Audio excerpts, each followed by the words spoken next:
Starfleet Underground.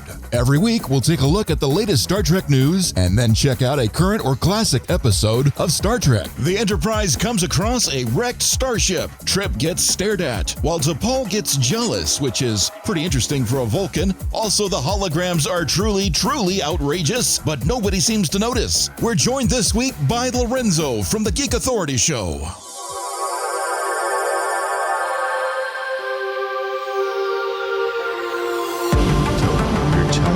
That we wind up catching him and he was eating pancakes. That's gonna be pretty cool. Hope there's enough of them we can sneak some off his plate. Oh damn, the light's on. Hey, good day, welcome aboard to Starfleet Underground. Thank you for joining us for another exciting, well, that's our point of view, episode. We're here with a full crew and we have a guest. If you're a member of our Patreon page, you'll know who it is ahead of time. If not, you're gonna have to wait until we introduce him. So there. First off, in order to get some of the stuff out of the way, this is not a podcast for children. As you can see our disclaimer on all of our pages and everything else, this is not for you. So if you're a pointed head little rug runner, get out now. You understand? Out. Because we found that we still have enough worms left to put in your ear. And we also have an ingenious way where we pour water in front of your door and then we're going to electrify the handle. So if you try to get out of the room, it will be a shocking development. Okay, my name is... We're electrocuting children? Yeah, why not? This show is stopping at no length. But you know what? They're young, so when they start frying, they actually smell nice. But science experiments. So we're gonna a pleasant ozone of burning flesh.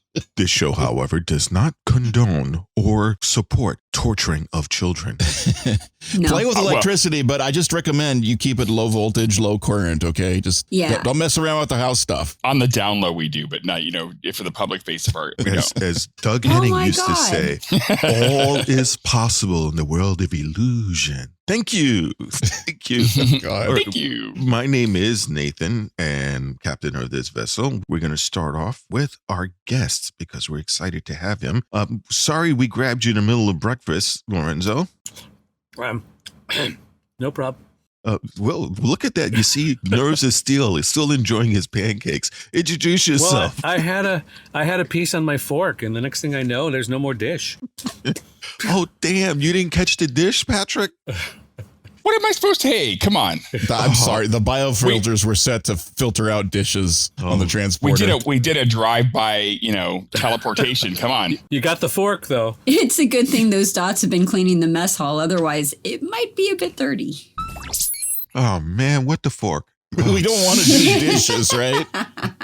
Well, that's true. Nice. Especially the way Heather kind of burns things. Mm-hmm. Tell us about yourself. What do you do? And you have a podcast. So please tell everybody about that and everything else. Well, actually, again, this is Lorenzo. I'm with the Geek Authority. You might have heard it. Nathan has already been a guest on my show. I do interviewing of all kinds of entertainment types, people, movie makers, musicians, authors, cosplayers. I did a great show on Doctor Who, if there's any Doctor Who fans out there. Woo, woo. I started out as a reviewer. Probably 30 years ago. Oops, I just dated myself. And did everything from TV, movies, live theater, concerts, that kind of thing. And I'm continuing to do it. Thanks to COVID, I actually started this YouTube channel and I've been doing over, did I just say doing? I have done over 179 episodes. Ooh. So lots of things to see, everything from sci-fi, Star Trek, Cobra Kai, all kinds of pop culture, toys. I even do a section on toys if you're a collector of everything from pops to models. So we just passed our 69th episode, so we're a little behind you.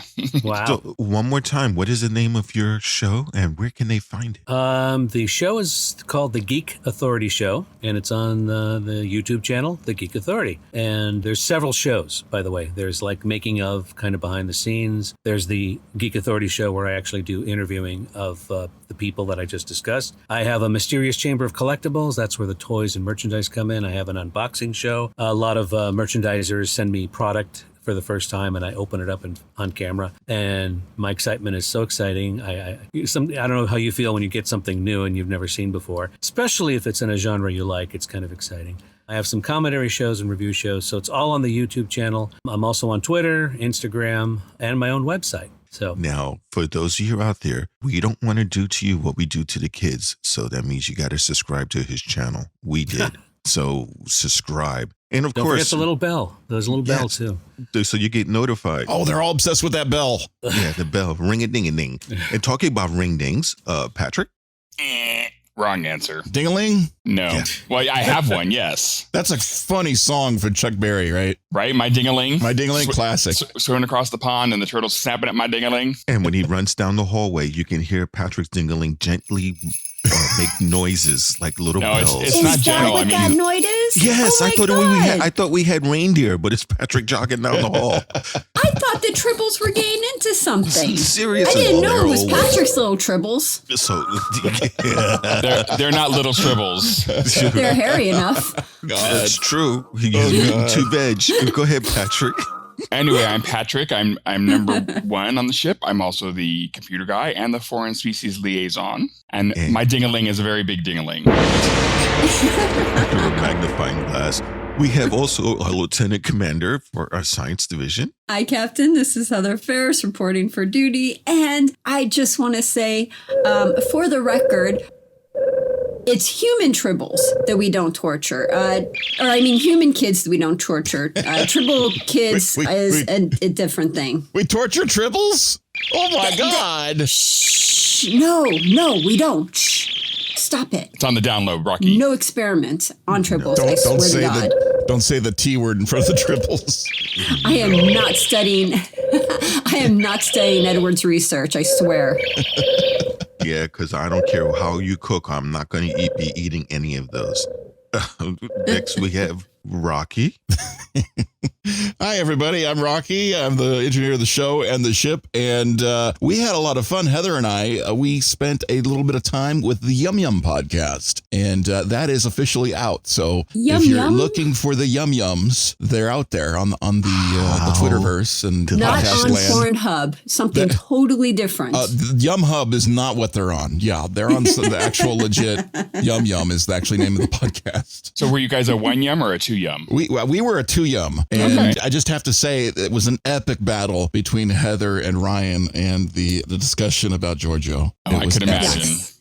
I can imagine. Space Hitler. So she is not Space Hitler. that's going to be, if you guys want to hear that, you get a first chance to see Heather's fangs actually grow and extend. It's quite interesting. Yeah, it's amazing. We put a Twitter poll out just the other day, so if you wanted to ring in on that happens to discuss that subject. Have you ever heard of them, Lorenzo, the Yum Yum podcast? I have not. They're out of Australia, and they're more analytical than we are. Like, we go over the show, like scene by scene, whatever, and they kind of cover the overarching themes and discuss them. Star Trek episodes? Yeah. Yes. Yeah, so that was one of the Discovery episodes with Terra Nova. You sure didn't screw the name up? We might That's have, the but name? that's okay. It gives Terra Patrick Nova something was a to do. different sci-fi show. That's what I was thinking. It's something else. It gives Terra Patrick Terra something to do. Firma. Yeah. Terra Firma. Terra Firma, parts 1 and 2. Yeah, we got the second half of it, and we're talking about Mirror Universe. And of course, when we appeared on their podcast, it was in mirror theme. So I was wearing some really good leather shorts. And you had your midriff showing, so that was there. It was quite impressive. I was pretty hot. Yes, they thought it was a Tribble. I got a question. It's a Star Trek related podcast, right? Yes, it is. Yes. Oh, yeah. Well, Yum Yum is the line one of the characters said in Discovery that was kind of epic. That was my next question. They Yum named Yum. the whole Okay. podcast the Yum Yum podcast. And it's just Discovery or everything? So far, I've heard them talk Discovery. Yeah. I think they have other podcasts where they talk other things, though. So you look them up and see what they're up to. Ooh. Yeah, but they were fun. We had a good time. They're fun. Well, before we wait, I got Rocky. Okay, good. I've been up all night long working over schematics for the ship, so forgive me. I almost forgot to tell everyone this show is being brought to you by Section 31, as well as Patreon people. We appreciate the Patreons very, very, very much. Does Section 31? Whenever they're in the mood, they give us really cool stuff. like the ship. So we're really, really happy about that. Next, we have corrections. We got any corrections there, Patrick? I checked before, but let me check again and see if there's anything in subspace. Nope, we were flawless. Outstanding. Once again. Okay, we're going to move on to our news section. And because we have Lorenzo here, he's going to be our first guest to talk about any news. You got any news for us? Just what we discussed a little bit earlier. Paramount Plus, formerly CBS Access, has been having just, shall we say, issues with the entire Star Trek franchise, you know, the Lower Decks, Picard, Discovery kind of situation. And as a result, yesterday's article from, I believe it was Hollywood Reporter, said that the president, Emma Watts, is probably going to go in a different direction with a different showrunner for the whole Star Trek franchise. Because, not to be a downsayer, but all the new shows haven't been doing very well on the rating side. So they want to reinvent Star Trek to a much broader audience. And well, they've opened the Pandora's box of Star Trek. I mean, they really lit us up with multiple shows and more coming. So they kind of asked for it. Who's coming? The problem is they can't. They can't. The ratings aren't there. Nobody's watching it. Discovery did go to network last year, and it was literally the lowest rated primetime show on television. Well, they put it on at Thursday night at 10 o'clock. I mean, yeah, but reruns of things like Jeopardy, Celebrity Jeopardy, and Celebrity, I forget whatever the show was, were beating it. Reruns. Yeah, but they're playing like the first season, and we're already 3 seasons into it. So, and we all know the first season's the worst. I have to question the mentality of what they're doing on their broadcast side of things versus what they're doing online. I heard that the Strange New Worlds that's coming out, they're going to the original formulaic way of telling the story like they did on the original series. So that'd be interesting what the ratings will look like for that. Yeah. So. Well, but the last I heard about that show is they stopped production because they're waiting for who's going to run the show now. Akiva, I forget what his name is. Goldsman. Yeah, is supposed to take it over, but again, there's been no official word. So, well, thanks for that news. I'm sure that people who love the show and love to hate the show will be watching this space very closely. You got any news for us there, Heather? Hi, Captain. So Picard Season 2, we have confirmed names coming back and new people. So I just want to go over everyone who's been confirmed so far. For Picard Season 2, we have, of course, Patrick Stewart, Whoopi Goldberg, Delancey, which is awesome, Jonathan Frakes, Brent Spiner, but Brent Spiner will not be back as Data, but Data's creator Alton Soong. Soon. His last name's Soon. You're going to tell us his last name soon? Soon. Well, let's now. You know, you can take your time. It's all right. You can tell us, later if you want to. We're only on for about an hour. Exactly, Anytime now, Heather. Was it Song? Soong. Oh, good. So I did say it right. I was worried I screwed it up. Thank you for that bit of news. And Patrick, you got news for us? I do. There's 2 things. Destination London has been reconfirmed for November of this year, 2021. They had planned to move it, but they are doubling down. They're going to have it in November. Oh, so that'll be nice. That's going to be cool. Yeah. That would be really cool. Go ahead. The new Fanset pins for Star Trek anniversaries are coming out. They've got Star Trek, the original series, for 55 years. Star Trek 35 years for the voyage home, 30 years for the undiscovered country, 25 years for First Contact, 20 years for Enterprise, and 5 years for Star Trek Beyond. And those will just be dispersed starting June 1st. Swag time. Cool. The whole set's $59.99. Individually, they are $9.99 a piece. And I guarantee you, Lorenzo will have an unboxing. So we're going to have to watch his channel for that. Rocky, what do you got for us? Okay, so the world of Star Trek Online has, I guess there's a Klingon Civil War going on. I really wish I had more time with, full-time job and all. I mean, is a Klingon war really civil? But, well, no, but their wars are apparently. Okay. They've got Mary Chieffo back doing voices of L'Rell, and I guess there's a huge story going on, and it's all coming up to this next season, and it's going to be available, I believe it just dropped on the PC version, and it is soon to be on Xbox One and PS4. In August 3rd, that'll be the date for those. It is an enjoyable game if you guys out there haven't played it yet. I played it a lot until recently. You would figure that being out here in the Delta Quadrant, I would play it more, but actually there's been so much stuff done and I haven't had a chance to get into it as much. He just plays with himself more. And how do you know this? The bots told me. Their bots lie. Oh my God. So I was watching the trailer of this and I was surprised to see one of the dot bots in the trailer. So, Rika Sharma is also a voice in it. So I'm like, Yay, maybe I need to check this sucker out. The Dots was one of ours, and you could tell because that Dot particularly has been roaming our corridors with sunglasses on, waving his hand, saying no autographs.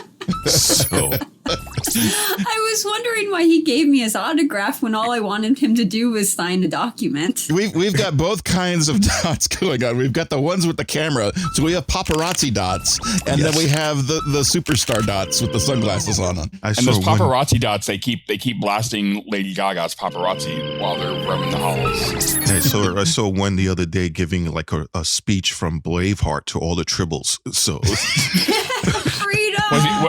Was he wearing a kilt? Did he have a kilt on? He might have, because I didn't go down that corridor. I don't want to see what the result was. I think that Tribble was just neutered, so he might have a shave spot down there. It might be like a little bit, that explains of a breezy zone. There's that. Okay, well, I have some news. Everyone knows that LeVar Burton is finally going to be on Jeopardy, which is really friggin' cool. Woo! But his star is shining brighter for those of you that love Nancy Drew on the CW series. He's going to be doing the voice of the Tom Swift as the AI, as a backdoor spinoff pilot for a Tom Swift series on what about CW a backdoor? and the CBS. I know you'd climb in on that. So the episode is going to be season 2 episode, The Celestial Visitor. Tom Swift with his AI companion, Barclay, not to be confused with the one that we all love to hate in the next gen, is going to be there to test for potential new series based on Swift's character. It's going to be played by, somebody pronounce that for me. Tion Richards. As Tom Swift is a black, gay, billionaire genius inventor who leads a life of comfort and one of the conspiracies of the unexplained. Well, that won't get picked up. I mean, he's black and he's gay. Come on. Well, you never know. Time is coming. And if you watch the show, so will you. Okay, we got all of our news stuff that's out there. Sorry, I'm slow this. Yeah. I know that went right underneath the radar. So our homework was to watch Oasis. So next is Lieutenant Commander, and go for it. Aye, Captain. So this week's episode was Star Trek Enterprise Season 1, Episode 20, Oasis. It first aired April 3rd, 2002. Teaser, Ghost Stories. Archer picks up a nomadic trader of goods, yet when it comes to purchasing anything useful, our new friend falls flat. Scrambling to make up for his shortcomings, the trader mentions an abandoned ship on a planet nearby. But be forewarned, it's haunted. Ooh. Scary. So this episode started like a lot of them do, right? They're sitting around eating. That's just kind of a thing they do on Enterprise. We've discussed this. They eat a lot on Enterprise. What is up with the eating? Why? Well, this time around, it's because somebody had some super spicy food. He looked like a blue ghost, didn't he? He looked like Tom Bergeron. Did he look a little like Tom Bergeron to you guys? Well, Tom Bergeron was in this episode. Wasn't that who that was? It might have been. I have to laugh at that because I had no way, shape, or form recognized him as Tom Bergeron, but you can hear it kind of, and you're looking for it. It's like, where's Tom Bergeron in this episode? I think that was him. He was just real sickly looking though. Like he I don't know. I like the helmet head looking, like the weird shaped head thing. It was a really good alien design. Yeah. But he also really loved food, and he loved his spices. And just like I would trade a lot of stuff away for good coffee. So, well, who wouldn't? So that was pretty cool. Speaking of which, a little bit of a segue here. If you watch the show Lucifer, the new season's dropped on Netflix, and apparently God makes a really good cup of coffee. All right, so let's continue on. I would hope so. Well, I know who we're inviting on for our guest next week, so that way you can make us some coffee, Captain. God? Outstanding. Yeah, I heard he was in the wormhole. What does God need with a starship? Apparently not as much as he need for coffee. He was in the wormhole. Oh, that we have Cisco? Yes. I thought you were going to get Tom Bergeron on the show. I was getting really excited. I can tell. I just heard one of the dots took a picture. Well, a little bit of a background before we jump to Act 1. I know some personal information about our guest, and I'm going to make him talk. Lorenzo, you still there? Yeah.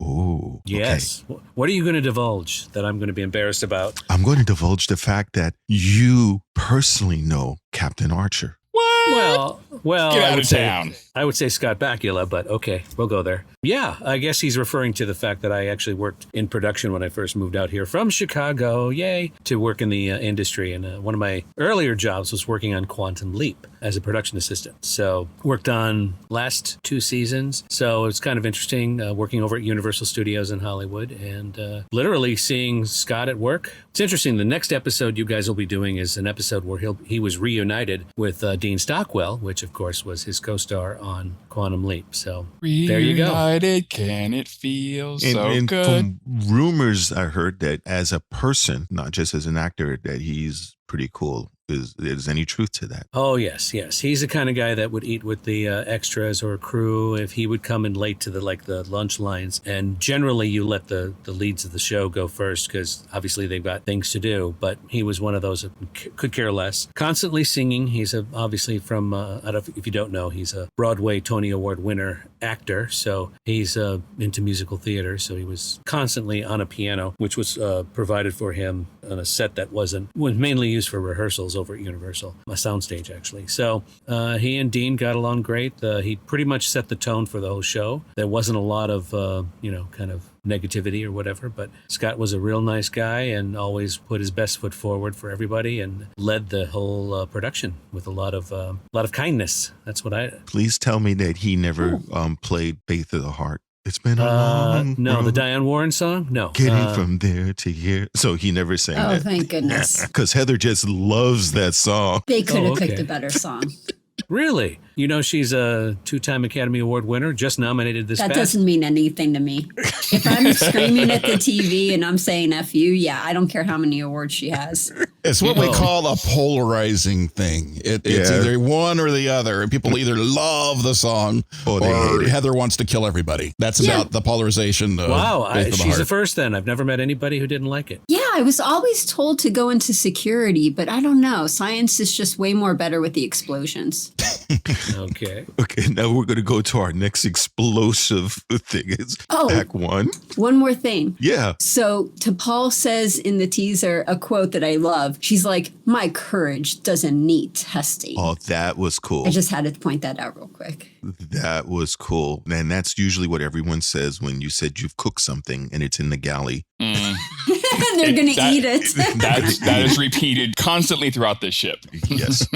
Yeah. Okay. Unless anybody has anything else to drop, we're going to move to our next section. Hi, Captain. Act 1, Splinter-Sized Rats. As soon as Archer hears the word haunted, he races over there to check it out. They don't see any life signs when they arrive, but the only way to know for sure is to send an away team. Archer and everyone important on the bridge goes out on another risky adventure. What better way to investigate a haunted ship full of ghosts? At first, the ship appears deserted, except for some really, really large rodents casting some really large shadows. T'Pol and Trip follow them through the vents and find a secret oasis in the middle of the starship. Casper, the friendly ghost, turned out to be Leanna, the wide-eyed stalker. Apparently, the Kantarians were flying home when they were attacked and crash-landed on this planet. Their ship broke down, so they've been surviving on this planet for 3 years. Archer offers to fix their ship so they can fly home, and they reluctantly agree. As Trip tries to fix their ship, Leanna can't pull herself away from him. Unfortunately, her mother finds her and spoils the flirtatious fun. This part was definitely interesting because when you get anything to make you doubt your senses, it's always disturbing because,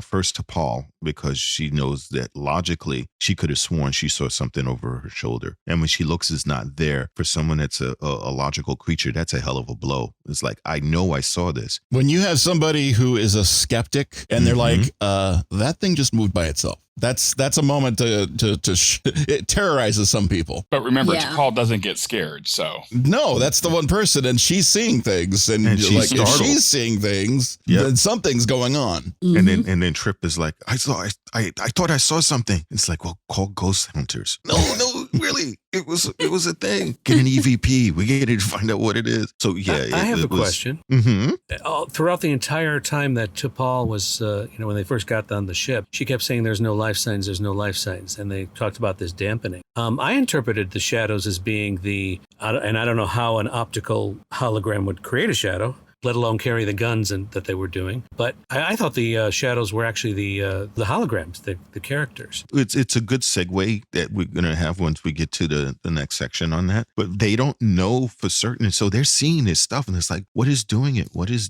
doing it? And even Merriweather is talking about, why is the hatch closed? Yeah, that was a good point. It was like, who closed the hatch? Yeah, if he was such a hurry, he was scared. Why did that Tom Bergeron close the hatch? Yeah, so there's a lot of... Maybe to keep the ghost from getting out? He might have not ran away. He might have just backed away very slowly and then closed the hatch. I'm like, I wasn't born in a barn, so I had to shut the door. So it's just kind of, yeah. He threw some spice at the ghost and hoped that, that they would need a glass of milk. But the whole thing is like, at first, they don't realize of what we find out later on in the episode, what they are. And it's lending to the air, for a show that was broadcast in April, it almost felt like it should have been done for Halloween. This very much felt Halloweenish. I loved the lighting in this episode. Constantly, Enterprise is always surprising me with the lighting as I look at it from a person who understands a lot more cinematography than I used to. That was dark and spooky and lit really cool, but it got the vibe, and they put the little scare music in there and the shadows go across. It was almost a horror film. Yeah, that was Marvin Rush, the photography. He's amazing as far as it's great stuff. So he also worked on Quantum Leap as well. So it was a really good way they did it. And the fact that you see Trip and T'Pol working even more closely together, it's like there's a void here behind that wall. Well, maybe we can check the RUSs and see if they're in there. So rodents of unusual size. Are you who? Rodents of unusual size. And by the way, is rats on a ship normal? Like, no. Okay, because I was just like, wait, what the fuck? Like rats on the ship? That's like a normal thing. Like, oh, it's just the rats. There wouldn't be anything for the rats to eat. It's almost as bad as when the ants were on the shuttle when Homer Simpson was aboard and he spilled the potato chips out. I mean, it doesn't normally happen. Wait a minute. Homer Simpson was on Enterprise? What episode was that? I didn't see that. You're not watching the right show. I thought having a ship full of tribbles was bad enough. I can't imagine a ship full of rats. Yeah, I know, right? You dirty rat. If we had rats on this killed ship, my brother. I will have to say that I would be up all night to make Rocky stay up all night to find a biofilter to be able to isolate their signature and get them off the vessel. But it was interesting for them to go through, and they find like a whole oasis, like they said, in the middle. When Trip is with Leanna and Leanna's mother comes and it's like, you get away from that boy, And Trip says, stick around and you can warn me about whatever else I need to keep my hands off of. I was like, are you fucking serious? He's doing engineering and she's very competent. But that's later on, though. That's the next act. But it is? But yeah, I mean, she well, Heather covered that in her little synopsis. So that's why I thought, and I have my note here. It literally says mom cock blocked. So I think that's the next section. No, at the end of this act, the mother kind of like the mother. She's up there. She's up there right. ogling Trip. And that's, mom comes up and goes, hey, sop it up, get out of here. So she's up there watching. And so that was definitely interesting. And the only thing missing from that little oasis was Huey, Dewey, and Louie. And Gold Star, too, who knows what that's from. Trip literally cannot see a female and not get a hard on. I mean, come on. I'm trying to figure out how old Trip actually is. Because 12. Is he in his 20s? or because it does. It's just a walking boing every time. I thought he was in his 30s. It's got to be the low 30s or upper 20s, but he's definitely got the boner all the time. Nobody got Huey, Dewey, and yes, Louie. from DuckTales. DuckTales. Nope, not DuckTales. This is an old school movie. My dad showed me this movie. It's a cool movie. It's not DuckTales. Well, it's not the Three Stooges. It wasn't from DuckTales. Silent Running. There you go. There I knew Lorenzo would get it. There it is. Silent Running, where there was the ship they had to save Earth's forest. They had these domes where oases in each one of the domes. And Huey, Dewey, and Louie were the robots that helped tend the forest. Starring Bruce Dern, Laura Dern's dad. bad. Really, really good job. It was a good movie. For those of you that like watching sci-fi movies, older ones, it was nice. It's about and one cartoons man. are good too. Yeah, cartoons are always good. Never turn down a good cartoon. No, we have a cartoon crew, so that works out really, really Speaking well. of, the captain's the biggest clown of all. Okay.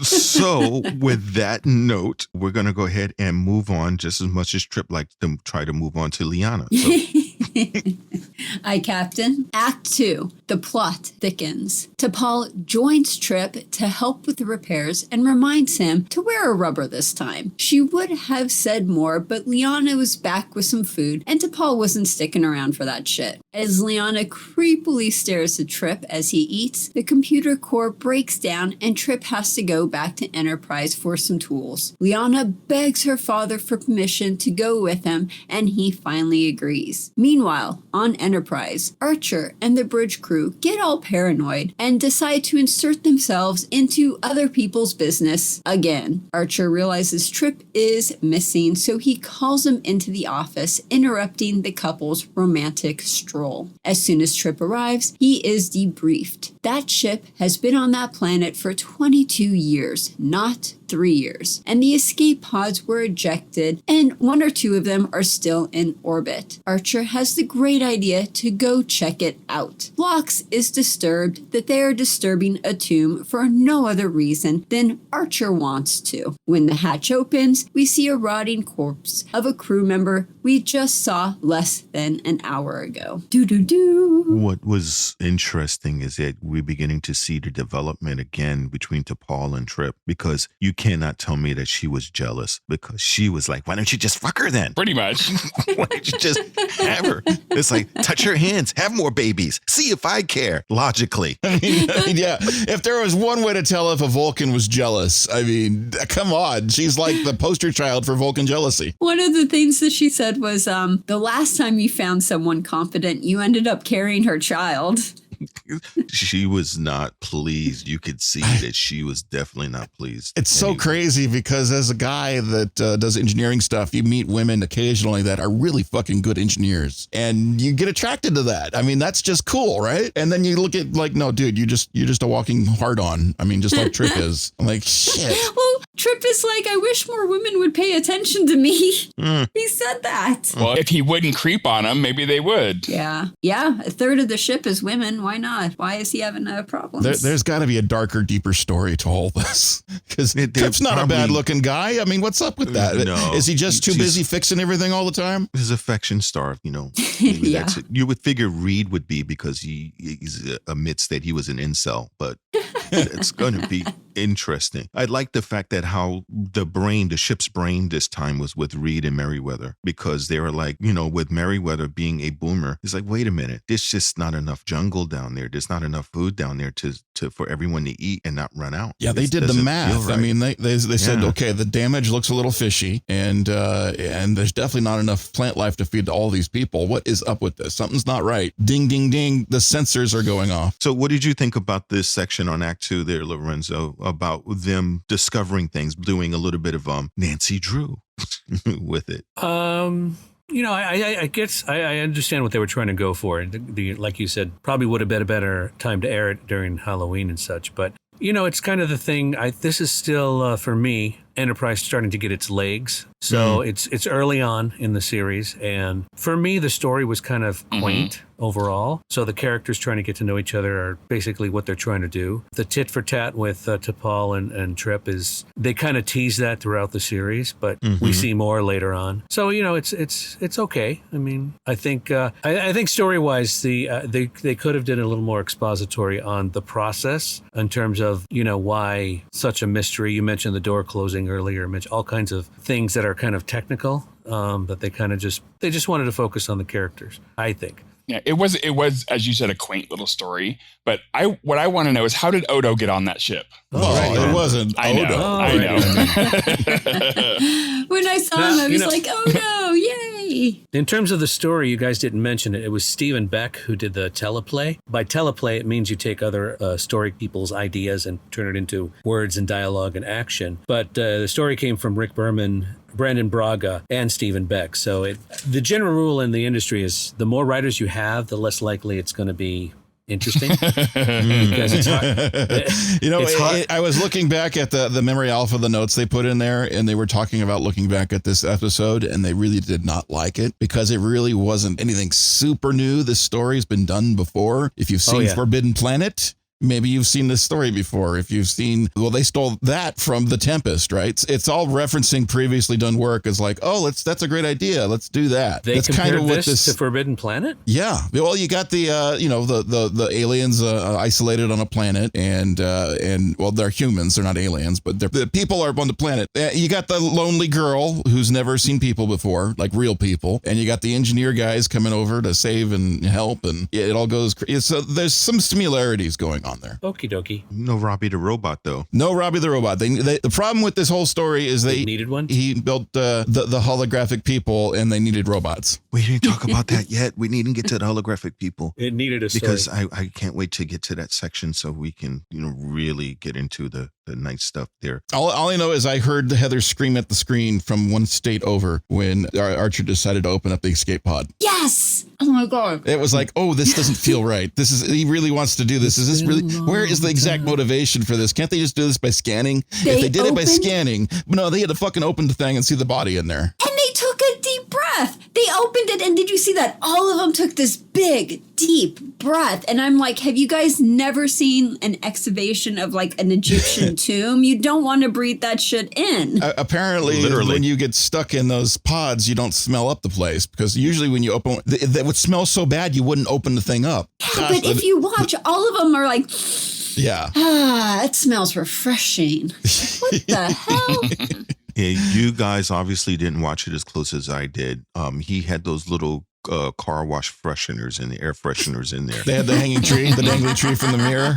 The little hanging tree. So when they opened it up, it smelled a little bit like peat moss and potpourri. So that's why. Well, now I know. Always put air fresheners in the escape pods. Yeah, well, that's a standard issue thing. All our escape pods have air fresheners. Yeah, the little dangling trees.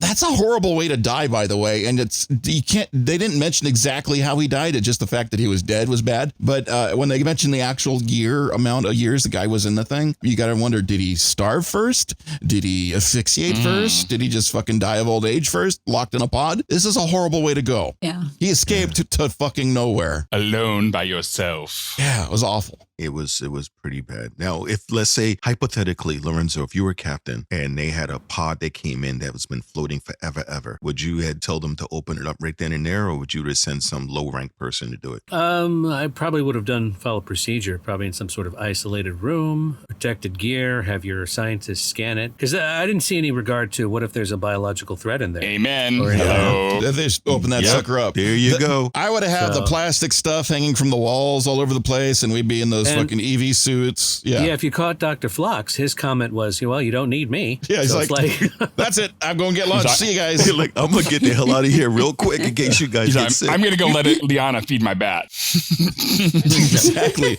Yeah, I got a bat to feed. I'll see you guys later. So, now this is a little bit related to it. Now, I don't know if they still do this, but when I was active duty, one of the things they had to tell us if you have a gas attack or there's a nerve agent in the area. I was going to say, does Patrick know about this? No. The way they told us to test if it was safe is you go to the lowest ranking person in your unit. You tell them you make them run in place for 5 minutes and then make them take off their mask. And then you watch them. If they don't keel over and die within a couple of minutes, then it's safe for everyone else to take their masks off, right? That is so messed up. So I asked, it's like, well, what happens if I do that? And then the person pulls their sidearm or their rifle and tell me to go fuck myself. And he's not going to do it. And the instructor, without losing a beat, with the neutral expression on his face was, then you promote him on the spot and find the next lowest ranking person. So everybody got promoted that day. I don't understand what happened. So I'm just thinking the same thing. You get people, and again, they get all the high-ranking officers, the chief medical officers. Let's breathe in some potential biological hazard. Mm-hmm. in an open room. So this way, nobody is around to be able to save the ship. And they're a ghost ship. So also, when they were on the elevator, they were going down. Did you guys see the way Leanna curled her fingers around the metal bar the entire time? And I'm sitting there freaking out, thinking like her fingers are going to get chopped off here any second. Well, that's what he yelled about when he was pregnant. Why is there a bar here? Why would anybody touch the bar? And she curled her fingers. I noticed the bar was there, but they were going down though, right? They weren't going up. Yeah, they were going down, not up. But still, I'm still like, Yeah, but they were getting really cozy. There was definitely, a little naughty part electricity going back and forth. Well, she was trying to go down on him, but I mean, if they just had enough time to visit Archer's dog, I mean, that would have been the tip of the ice cream. Yeah, it would have been. Oh wait, that's ice cream's the next act. It would have been the tip, all right. It would have been nice to hear her scream, "Puppy!" So, does anybody else got anything to say about this section before we skip to the next? Doesn't seem like it. Heather, you're up. Aye, Captain. Act 3, the Hologram Village People.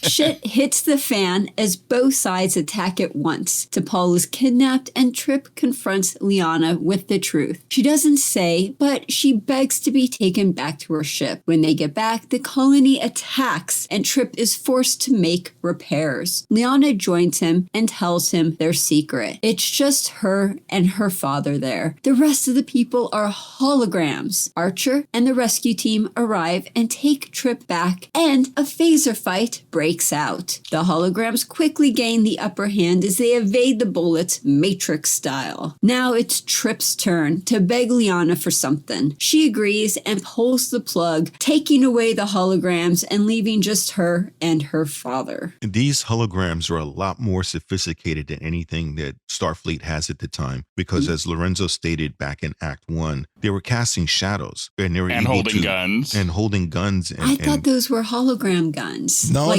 guns are real. I thought when they were shooting the guns, I'm like, well, it's hologram guns, so it's hologram bullets, so they're not going to hurt them. When they got unplugged, the guns stayed and dropped to the ground. Oh. So they're selectively hard light holograms.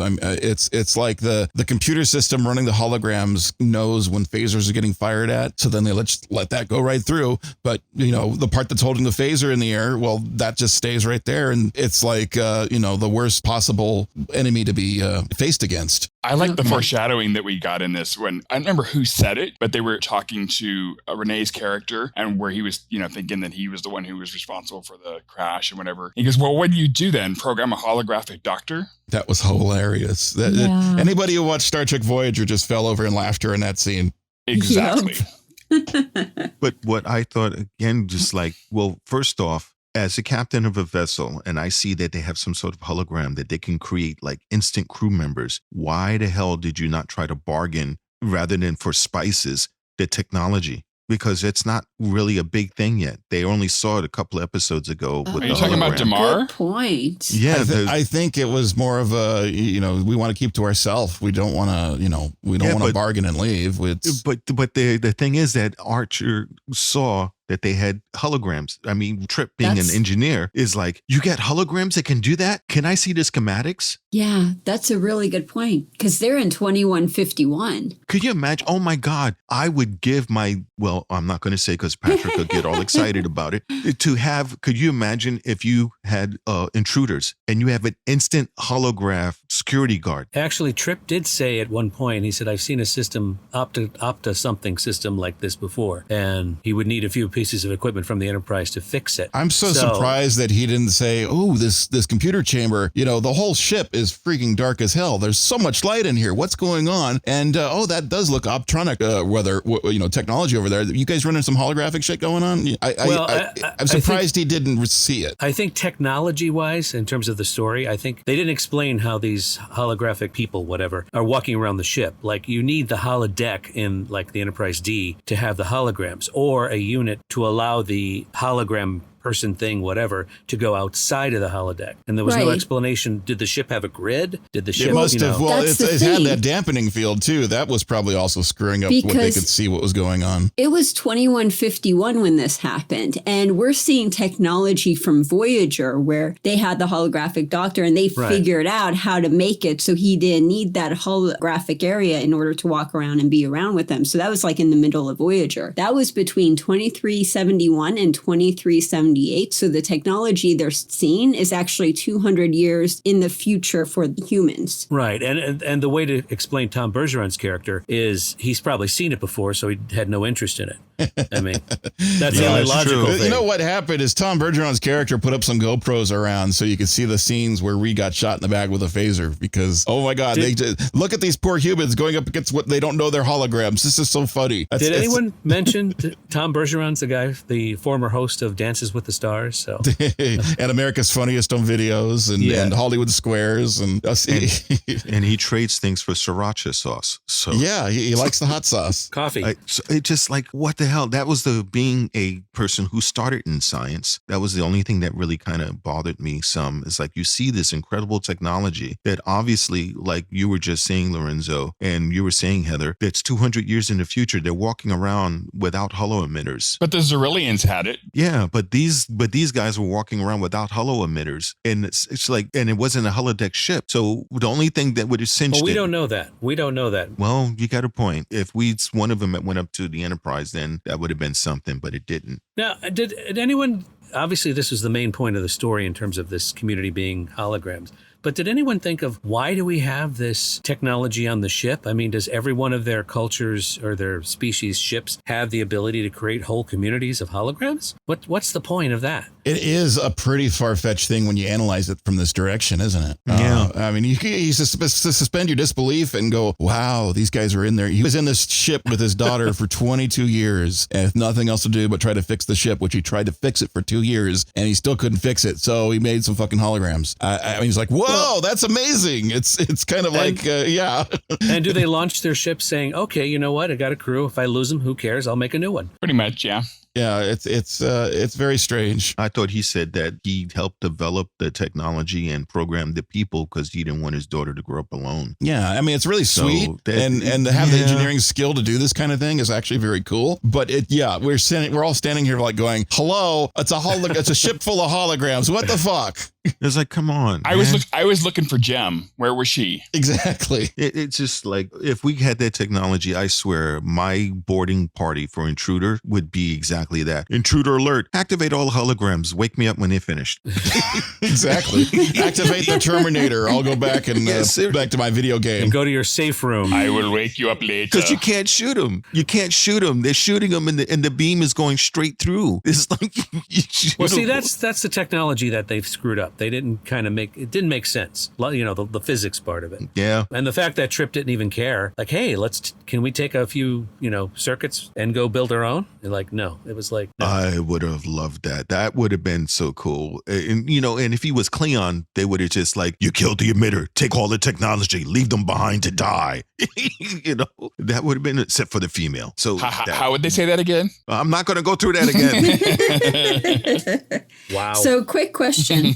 In the future of Enterprise and all of the seasons of Enterprise combined, do they ever get a holodeck? No. It's too early. Okay. It's way too early. And that's the thing that's tweaking all of us off here is the ship full of holograms, Mm-hmm. I got a trivia. Where was the first holograph scene? In the animated series. On the Zerillian ship? Holodeck, sorry. In the animated series. When Trip, I was going to say when Trip got pregnant. Nope. No, it was the animated series. Well, depends on which timeline you're looking at. If you're looking at our timeline, it's the animated series. If you're looking at Star Trek's timeline, it was Trip getting knocked up. Oh, okay. Yeah, because that's what I was thinking, because the animated series was 2269 to 2270, and Enterprise was 2151 to 2161. So technically it was when Trip got pregnant. Yeah, but as far as when we saw it first, it was the animated series, because that came out in, 70? Well, I would love to see an episode, but they're not going to do it, is that one day Trip is there before he supposedly, the way they end the series, is that there's an alien that comes on board and Trip goes to greet him. It's like, Dad, I found you. Oh my God, that'd be awesome. Would that be something? Because, That'd be his cool. baby full grown now. Half human, half alien. Yeah. And again, we see that, what's her name, really wanted herself some trip because she helps him get rid of her family in the light. And they pull all the circuits. Okay. Country fried trip. But wouldn't his son get everybody pregnant he touches? That would be interesting. Oh my God, like Johnny Appleseed in space. But guys and girls? Or just guys? It would be. Oh, wow. It would be a Space Oprah. You get a baby and you get a baby. This is getting really, really You kinky. get a baby. I'm just trying to think about the vanilla ice cream in the Rocky Road, and you guys are getting everybody pregnant. I mean, my goodness. Well, ice cream and pregnancy go together. Yeah, They do? It does. Yeah. Oh, yeah. Hello. So I got to get back to the ice cream shop. Sorry. When you put anchovies on ice cream when you're pregnant. What? No, you just get the weird sherbet flavors, Peanut butter. Don't you remember Lucy? She wanted anchovies on her ice cream. I can't. No. Yeah. I couldn't do that. Even if I was. No. I was with somebody who used to put hot sauce on ice cream, and that freaked me out too. So I guess we can go to the next section. Hi, Captain. Act 4, Trip's Short Memory. Liana's father shares his story. The ship was caught in an ion storm, and they had to make a crash landing on the planet, during which Liana's father left his station to save his daughter, and as a result, the entire crew died. He brought them back as holograms, so that way they wouldn't be isolated as they lived together on this tiny-ass ship forever. Archer knocks some sense into him, repairs his ship, sends him on his way, and we see one final kiss goodbye from Liana and Trip, which 9 months later, Trip gives birth to a baby boy. His lip gets bigger and bigger throughout the next several months. He did more fucking with this chick than he did with the lady he got pregnant with the first time. The first time he just held her hand. This time he actually kissed her. That's true. He actually, yeah. It's slow progression. It's only a matter of time. Yep, he held hands, and the next he kissed her lips, which is first base, and then the next episode he's going to be grabbing boobies. Well, it depends. It depends on what race you are. I mean, kissing may be first base for us, but for the Zerillians, it's freaking a home run. Maybe it's anal, and that's why he didn't get pregnant. Or, maybe he needed to French kiss her and, slip at the tongue, and then she would have been pregnant. Who knows? But it was definitely interesting to find out that they were caught in a storm, and he was so concerned about his daughter. After all, what father wouldn't be? I mean, he left his post in the middle of a fucking ion storm. That's pretty scary stuff going on. And I gotta admit, I feel for the guy that he would do that. And maybe that's why the guy left. Because it's like, you went to go save your daughter and you let the rest of us die. I can't fucking stand you. I'm going to leave. I'm just going to get in this escape pod and screw you and take my chances in space. You asshole. And that's probably what may have happened. I mean, those plasma conduits must have been seriously fucked up by that storm, because to lose the entire crew like that is pretty devastating. Yeah, really. They never explained how they died, right? I mean, did they all just jump into escape pods? Were they all vaporized? Were they? A couple of them that could escape probably were nearby the pods and took off. I mean, when your ship is about to explode and you're nearby the escape pod, you go right to the escape pod. If you don't have time to do that, you're stuck on the ship, and next thing you know, you're buried with everybody else on the planet somewhere. That's kind of... and you're a hologram. Or you become a hologram, and you're programmed to live your life as a friggin' electronic hologram, fixing, repairing, maintaining a crazy ship, and gardening. Gardening. Josie and the holograms. Unless you're Ripley and you get in the escape pod and there's a xenomorph. Yeah, and then they make a third sequel and they fuck it all up. I'm telling you guys now, if we have a xenomorph on board the ship and we're escaping, I will not be looking for a fucking cat. It has 9 lives. Let it survive on its own. That cat will be totally okay on its own. Yeah, I'm gone. like, the cat is fine. I'm getting the fuck out of here. Like, seriously. It's like, go look for Jonesy. Fuck you. Find Jonesy yourself. I'm out. Put out a fucking can of cat food. Jonesy will come in. I mean, that's all you need to do. For those of you that don't realize, we're no longer talking about Star Trek Enterprise. We have segued into Alien. And that is the first episode of the 4-part movie thing they had for Aliens. There was 5 movies. There's a lot more movies than 4 now. Six They movies. keep making more of them. Yeah. Well, which one was your guys' favorite? I know we're totally jumping around. The first and second one was really good. Mine was the second. I also loved the second one. The second one I really the Space Marines were badass. Yeah. I like Prometheus because I like the idea behind it, that we all came from these beings, that, that the universe was seeded. I really enjoyed that concept. For me, the second one, because I saw that actually when I was active duty with a bunch of other jarheads. And so we screamed at the screen. There's so many good lines in that, anytime, anywhere, and fucking game over, Have you ever been mistaken for a man? Yeah. Get away from her, you bitch, Such a great movie. And the same, they took the lines, like every morning, every formation is parade and every paycheck is a fortune and every meal a banquet. They used to say crap like that. Yeah, so, Marines, man. Look into my eye. I can only relate from watching the movie and loving those kinds of Marines. And as an actual Marine, you totally, you get it. Now, what do you want me to get your slippers? Would you, sir? Now, what Patrick said was something they did in boot camp and everywhere else. And there's a second part to that phrase, but they didn't say it in the movie. So if you go to somebody, my eye. Oh my God, my leg is hurting. Look into my eye. And the rest of that is look into my eye. What do you see? And the response you're supposed to say is like a concern. That's right. Go the fuck away. So that was that last part on Act 4 to get back to our story here. How did you feel on the conclusion of this, Lorenzo, when you saw it this time as a rewatch? You mean how they wrap the story up? Yeah. I think it's how do I say this? It didn't leave me satisfied in terms of story content. I had more questions than again, it's one of the in the earlier part of the Enterprise. It didn't get its legs, I believe, until the third and fourth season. I have to agree. And then it became really good. I have to agree with you. So I was kind of left empty-handed. I didn't run around going, "Oh my God, you got to watch this episode. Oh Lord, it's so good." No, I was you know what happened at the end of this episode was they had the scene with the father on the ship, and for a half a millisecond, okay, maybe a couple of milliseconds, I'm like, oh my God, he's going to join the crew with his daughter. We're gonna have new people on this show. Yeah, it did look like it. Yeah. This is kind of cool. I was like, for like a good 30 seconds, I'm like, oh my God. And I know for a fact I've seen the rest of Enterprise. That shit doesn't happen. But even watching it the second time, I'm like, oh wow, they could totally do that. Yeah. Oh, they missed a really big opportunity here. Yeah. Like Odo's coming on to Enterprise. And they're like, no. They're just going to give me the parts to the ship. I'll fix it. I'm like, oh, fuck. They should have done that. I was thinking catfight. Catfight. Paul and her doing I'll take 50 glances. Quaaludes on the Vulcan. Oh my God, I want to see that. 50 quat loads on the Vulcan. That would be funny. They did it with Neelix, where they brought him aboard. I know it was at the beginning of Voyager, but still, it was like they found someone and they teamed up and they brought him with them. And I'm surprised they don't do that more often with Star Trek. Yeah, that would have been pretty cool. Neelix could have met that guy. Neelix could have met that guy and got spices from him because,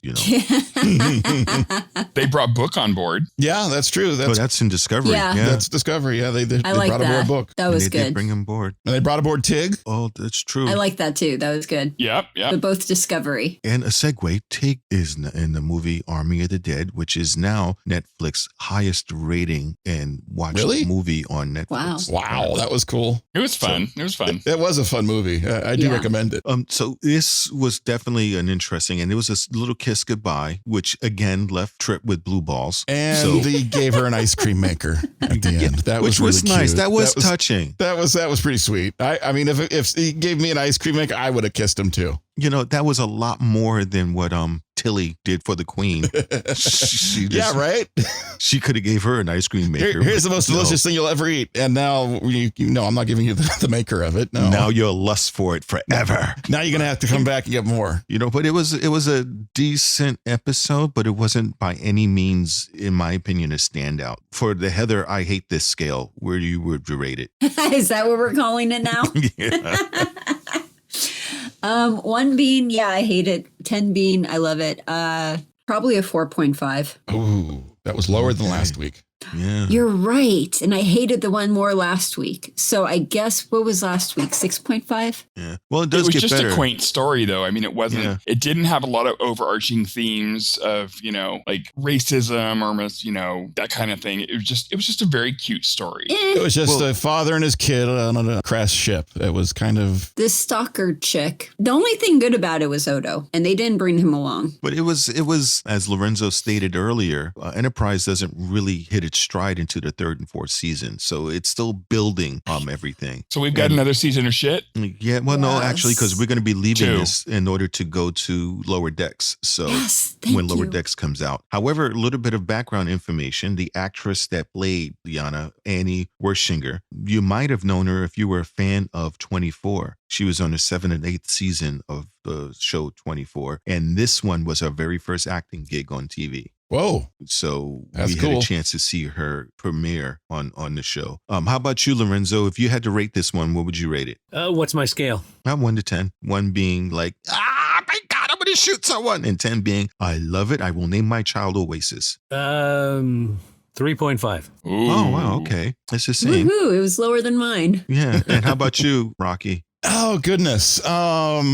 Because I mostly love all Star Trek, so this is to quantify it. But you're right, it was kind of an average episode, but I was still entertained for however many minutes the thing lasted. So I'm going to give probably a 6 or a 7. Okay. And But I'm a sucker for these stupid little half love stories. And when I look back at the notes and they go Forbidden Planet, I'm like, oh yeah, it was kind of like that romance too. Okay. and how about you there, Pat? I give it just a 5. I mean, because it wasn't great, it wasn't bad. It was just an average story. See, now this is what I love about our fandom, well, at least with us on board this ship, because I'd give it about the same, about a 5. But we all, on a scale, didn't love the show, but we're not tearing each other apart. And we go, how dare you give it a 7? Oh, yeah, well, your 3.5 sucks. And we don't scream and yell. We just agree about our opinions, and I think that was pretty cool. Wait till we stop recording. Yeah, well, Then we'll get into it.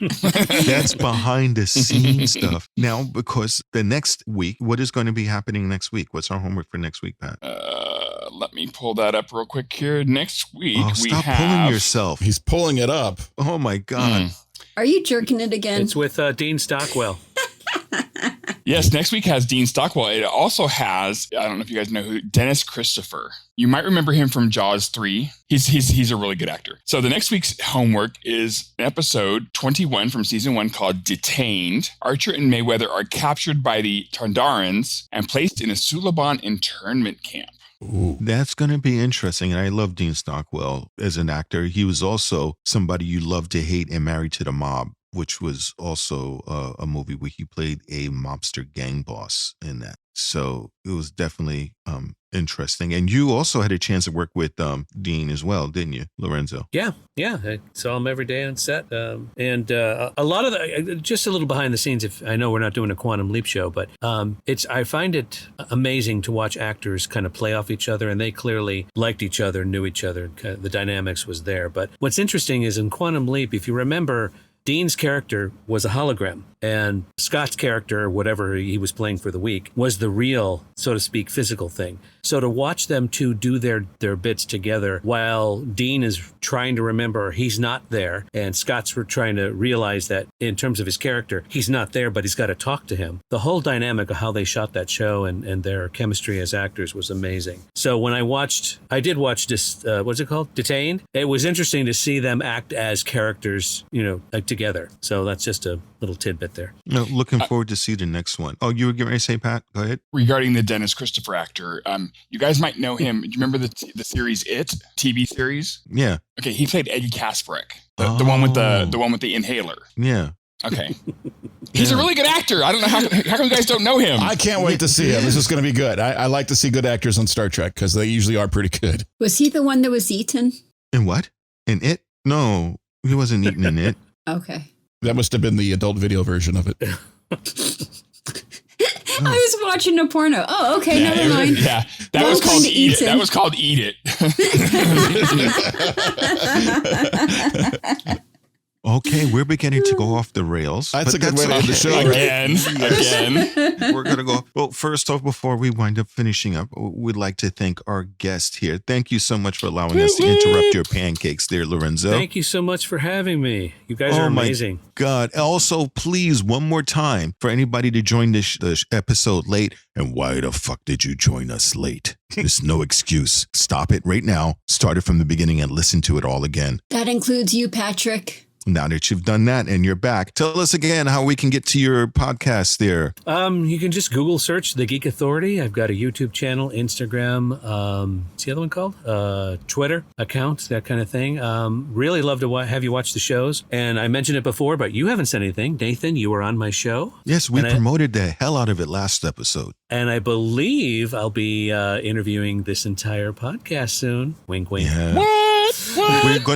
We decided that we're going to go ahead and go back with you. Yes, is because of the fact that you still have a plate of pancakes that didn't get passed. So we're going to be attacking that. There's thing. Probably ants all over them now, whatever. So, well, that's okay. Patrick likes the protein. So we're going to go. Hey, chocolate covered ants. Yum. It's a delicacy. It's a delicacy. So thank everybody for joining the show. Remember, you can catch up with us across all of our different streams. If you go to starfleetunderground.com. Don't cross the streams. You'll be able to see all of the links of everything we've done, including the one we have on the Geek Authority. You'll see a link there, as well as bios. If you're really curious on what Lorenzo looks like, go ahead and go to the webpage and you'll see it. And on YouTube, you can watch him live. And well, not live, but recorded live. So there's that. So please make sure you join us. We're on Twitter, on Starfleet Underground. We're on Facebook, SoundCloud. If you want to listen to us, if you get Alexa, just say, Alexa, play the latest episode of Starfleet Underground, and it'll come up for you. So thank you so much for joining us for this episode. We look forward to you doing the homework. And please remember, just don't have a great week, but make it so. And if you can, support the show by going to patreon.com/Starfleet Underground. Lots of perks to choose from, and you might even like some of them. Starfleet Underground, beaming into a podcast feed near you. Log on to our website at starfleetunderground.com and send your comments and questions to thecollective@starfleetunderground.com. Follow us on Twitter at StarfleetUnderG and on Facebook and Instagram, we're Starfleet Underground.